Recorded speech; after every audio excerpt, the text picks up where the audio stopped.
Hi everyone, आप सभी स्वस्थ और मस्त होंगे। मैं भी ठीक हूँ। स्टोरी का नाम मिलके भी हम ना मिले, एपिसोड 18। आपने अब तक सुना था कि प्रांजल और सिया एक दूसरे के बहुत करीब आ गए होते हैं। दोनों लगभग एक दूसरे में खो ही चुके होते हैं। वो इतने सालों की तड़प, वो अपने प्यार से मिलने का जुनून, जैसे आज एक पल में ही दोनों भूल चुके होते हैं। ऐसा लगता है जैसे इतने दिन एक दूसरे से उतना दूर होने के बावजूद भी साथ ही थे। सिया अचानक से प्रांजल को धक्का देती है, जिससे प्रांजल उससे दूर हो जाती है। प्रांजल कहती है, क्या हुआ सिया? सिया कुछ नहीं बोलती, वो बस रोने लग जाती है और कहती है, नहीं, मैं ऐसा कैसे कर सकती हूँ? नहीं नहीं, मैं ऐसा नहीं कर सकती। प्रांजल कहती है, क्यों, क्या हुआ? सिया बोलती है, क्योंकि मैं किसी और की हूँ, और अगर अब मैंने यह सब किया तो ये पाप होगा। नहीं नहीं, मैं इतना बड़ा पाप नहीं कर सकती। प्रांजल कहती है, ये तुम कैसी तकियानुम सी बातें कर रही हो? प्यार कभी पाप नहीं होता। तुम कुछ गलत नहीं की हो। तुम चिंता मत करो, अब मैं आ गई हूँ। तुमको इन सब से इतना दूर ले जाऊंगी जहाँ तुमको और मुझे कोई परेशान नहीं कर पाएगा। हम अपनी न्यू लाइफ स्टार्ट करेंगे। सिया बोलती है, अब कुछ नहीं हो सकता प्रांजल, अब बहुत देर हो चुकी है। मैं अब किसी और की हो चुकी हूँ। मेरे हाथों में अब किसी और के नाम की मेहंदी लग चुकी है।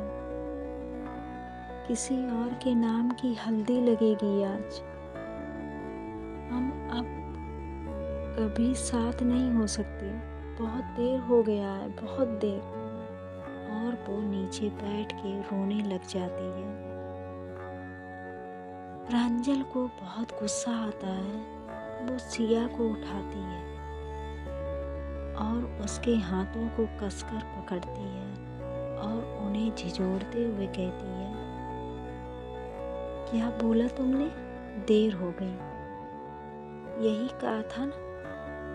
ये बताओ कि ये देर हुई किसकी वजह से है? क्या मैंने तुमको छोड़ा था? नहीं, बल्कि तुम मुझे जानबूझकर तड़पने के लिए छोड़ के गई थी।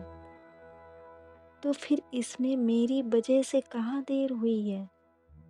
सिया बोलती है, आपको ये तो पता है कि मैं आपको छोड़ के आई, लेकिन क्यों आई थी ये नहीं पता ना आपको। आपको क्या लगता है बहुत आसान था मेरे लिए यहाँ आना? मैं कितना तड़पी हूँ पता भी है आपको? प्रांजल कहती है, ओ रियली? सच में तुमने मुझे मिस किया? तुम और मेरे लिए तड़पी होगी? असंभव है ये। और वो हंसने लगती है। तुम अगर इतना ही तड़पी होती तो मुझसे कांटेक्ट करने की सोचती। इतने सालों तक बैठी नहीं रहती तो। सिया बोलती है, मैं आपको इसमें कोई सफाई नहीं दे सकती। मेरा दिल जानता है कि क्या सच है, और वैसे भी इन बातों का अब कोई फायदा नहीं है। अब कुछ नहीं हो सकता। प्रांजल कहती है, कैसे नहीं होगा कुछ? जरूर होगा। देखो, मैं पिछली बातों को भूल जाऊंगी कि तुमने मुझसे कांटेक्ट क्यों नहीं की। या क्या था। अब नए सिरे से सब कुछ शुरू करेंगे। अब मैं इंडिपेंडेंट हूँ, अपनी और तुम्हारी दोनों की ज़रूरतें पूरी कर सकती हूँ। हम यहाँ से कहीं दूर चलेंगे। सिया प्रांजल से अपना हाथ छुड़ाती है और प्रांजल के फेस को पकड़ते हुए कहती है, प्रांजल, ये सच है कि मैं आपसे बहुत प्यार करती थी, लेकिन कभी कह नहीं पाई। शायद तब इतनी समझ भी नहीं थी। जब आपसे दूर हुई तब समझ आया कि मैं कितना प्यार करती हूँ आपसे। सिचुएशन कुछ ऐसा हुआ कि आपसे दूर होना पड़ा। तब ऐसा लगता था कि मैं जिंदा ही नहीं रह पाऊंगी। प्रांजल बात काटते हुए कहती है, अगर तुमको इतना ही प्यार है मुझसे तो चलो, मैंने सारा इंतजाम किया है। हम भाग सकते हैं यहाँ से। और वो सिया का हाथ पकड़ लेती है और कहती है, चलो चलते हैं। सिया अपना हाथ छुड़ा लेती है और कहती है, आपने सही से सुना नहीं। मैंने क्या कहा?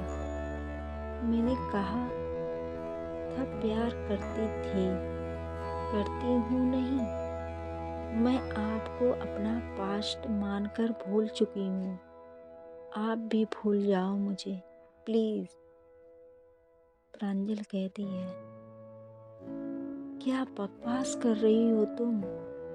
तुम्हें पता है उतनी दूर से तुम्हारे लिए यहाँ आई हूँ मैं, ताकि अपना प्यार वापस पा सकूँ।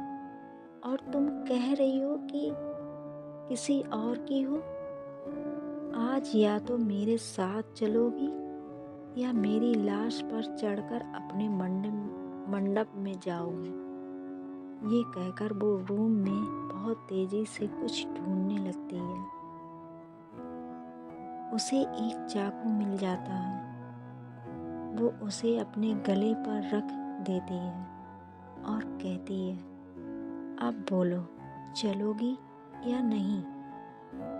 सिया प्रांजल के ये रूप देखकर दंग रह जाती है। वह बहुत डर जाती है। चाहे कुछ भी हो, लेकिन सिया के दिल में आज भी प्रांजल के लिए उतनी ही जगह होती है जितनी पहले थी। इसलिए अपने प्यार को दर्द में देखकर वो बहुत ज़्यादा डर जाती है। इधर प्रांजल इतने गुस्से में रहती है, वो चाकू को धीरे धीरे गर्दन में चुभोना स्टार्ट कर देती है, जिससे खून निकलने लगता है। ये देखकर तो सिया की हालत खराब हो जाती है। वो कहती है, ठीक है, ठीक है, मैं चलूँगी आपके साथ। बोलिए कहाँ जाना है? प्रांजल कहती है, ये बताओ कि यहाँ से बाहर जाने का कोई और रास्ता है? सिया कुछ नहीं बोलती। तो प्रांजल कहती है, बोल रही हो या नहीं? खुद को खत्म कर लूं? सिया कहती है, हाँ है रास्ता, बालकनी से कूद के बाहर जा सकते हैं। प्रांजल बोलती है, ठीक है, चलो फिर। सिया को वो पहले वहाँ से बाहर निकालती है, फिर खुद भी बाहर आ जाती है। तो अब देखते हैं आगे क्या होता है। क्या सिया प्रांजल के साथ जाएगी या कुछ न्यू मोड़ आएगा? Bye bye.